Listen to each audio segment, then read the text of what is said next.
এখানে দেখো আমি চিলি চিকেন করব বলে চিকেনের এই পিসগুলোকে আমি একটা ডিম, আদা রসুন পেস্ট আর গোলমরিচ আর কাশ্মীরি লঙ্কা মিশিয়ে রেখে দিয়েছিলাম, অ্যারারুট দিয়েছিলাম। তারপরে আমার আধ ঘন্টা থাকার পরে আমি এটার মধ্যে ময়দা, অল্প একটু ময়দা আর নুন মিশিয়ে আমি এই যে এখানে ফ্রাই করছি এগুলোকে।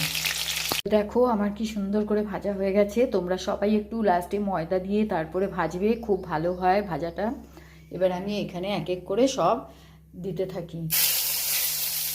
এখানে আমি সব দিয়ে দিয়েছি, খালি টমেটোটা রেখে দিয়েছি, টমেটোটা পরে দেবো।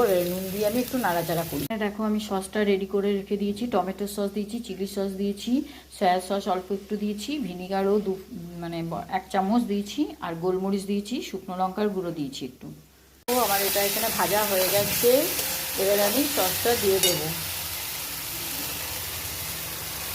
এখানে আমি একটু অ্যারারুট গুলে রেখে দিলাম। এখানে আগে আমি এটা জল দিয়ে চিকেনটা দিয়ে একটু ঢাকা দিয়ে রেখে দেবো।